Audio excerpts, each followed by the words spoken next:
오늘을 살아가는 묵상 시간입니다. 오늘 본문 말씀 이사야서 1장 18절입니다. 여호와께서 말씀하시되 오라 우리가 서로 변론하자. 너희가 주홍 같을지라도 눈과 같이 희어질 것이요 진홍같이 붉을지라도 양털같이 되리라. 여러분, 우리가 이사야서를 보면서 이 유다 백성들의 그 문제가 무엇인지 우리는 보게 됩니다. 바로 죄가 있음에도 불구하고 자꾸 쉬쉬하면서 그 죄를 감추는 것이었죠. 자, 오늘 본문 말씀 속에 그래서 변론하자라는 말씀을 하십니다. 이 변론하자는 것은 속에 있는 것을 다 드러내어서 실컷 이야기해보라는 것이죠. 여러분, 왜 죄가 있는 사람이 자꾸 그 죄를 감추고 숨기려는 것입니까? 죄가 드러냈을 때 받을 그 비난과 처벌이 두려운 것이죠. 그래서 죄인 줄 알면서도 자꾸 차일피일하면서 그 죄를 감추어 둡니다. 갈 때까지 가보자라는 그런 심정인 거죠. 그러는 동안에 그 죄는요 점점 더 커지고 그 상태는 더 심각해져 갑니다. 하나님께서 유다 백성들에게 말씀하시는 것이 무엇입니까?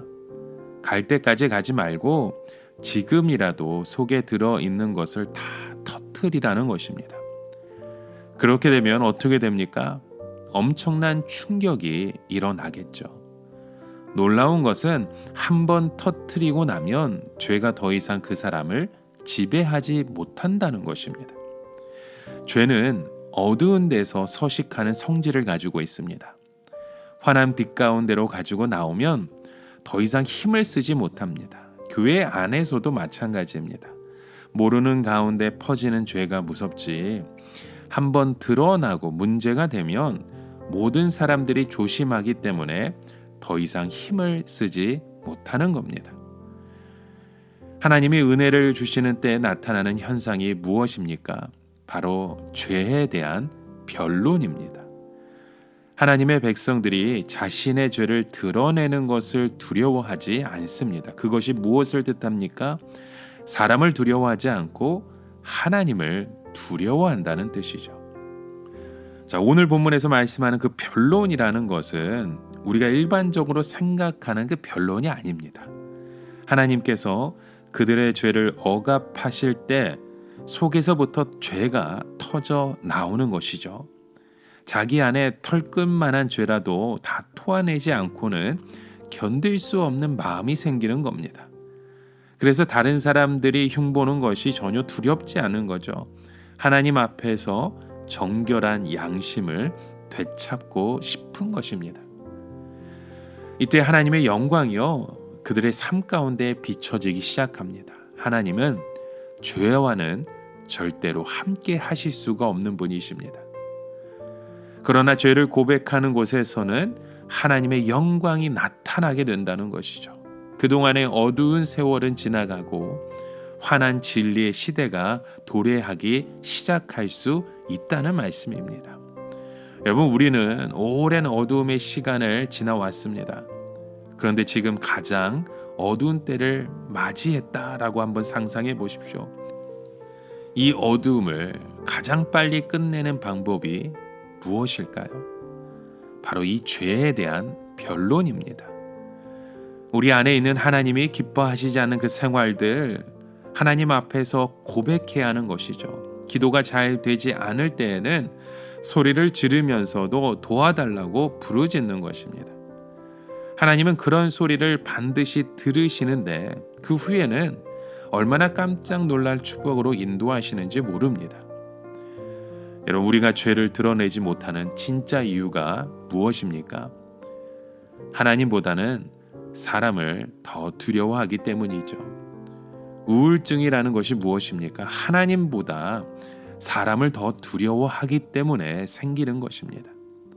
하나님은 나의 모든 것을 알고 계시는 분이십니다. 내가 얼마나 병들었으며 내가 악한 것을 생각하지 않을 때가 없다는 것을 다 알고 계시는 분이십니다.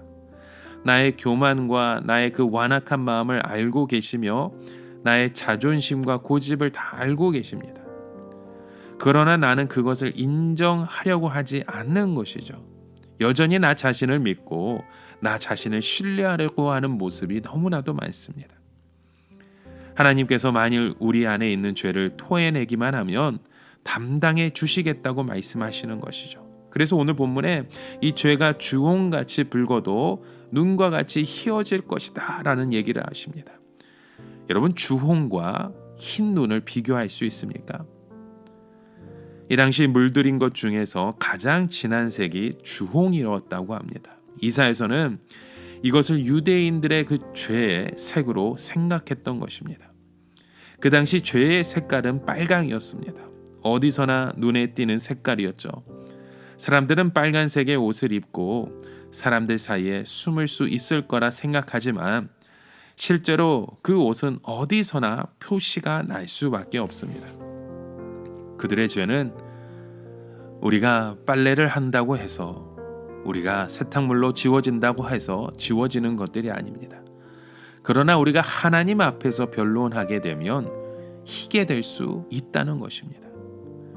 우리가 기억해야 될 것은 희게 된다고 해서 전혀 어려움이 없다는 뜻이 아닙니다. 우리는 우리의 영혼만 건질 생각을 해야 됩니다.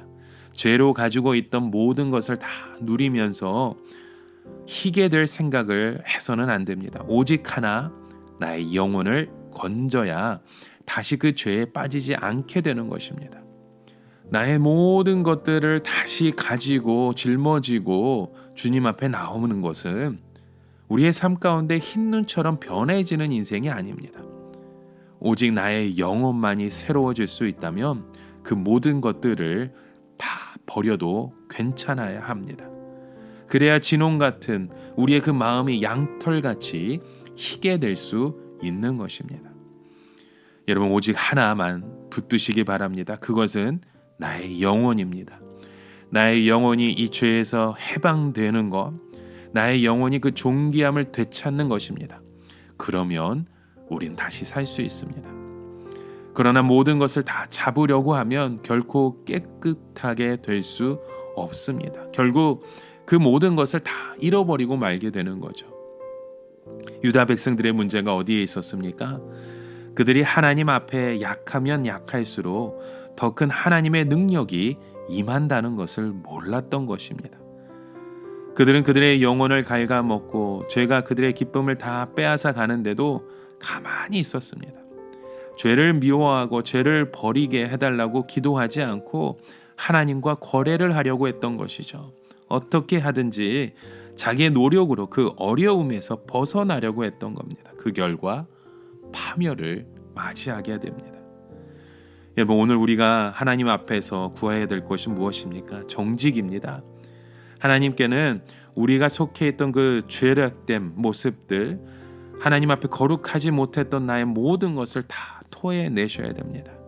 나의 그 이기심과 나의 악한 것들을, 우리 주님 앞에 거짓된 나의 모든 것들을 다 드러내십시오. 그럴 때 하나님께서 우리를 치료해 주실 줄 믿습니다. 우리의 손을 주님 앞에 오늘도 내어드리고 함께 고백하는 저와 여러분 되시길 주님의 이름으로 간절히 축원합니다. 함께 기도합니다. 하나님 아버지, 우리가 오늘 손을 들고 주님을 바라보며 기도합니다. 하나님, 우리의 삶의 모든 것들을 이제는 정결하게 하는 그 믿음의 고백을 가지고 주님 앞에 온전히 나아가게 하여 주시옵소서. 예수 그리스도의 이름으로 기도드립니다. 아멘.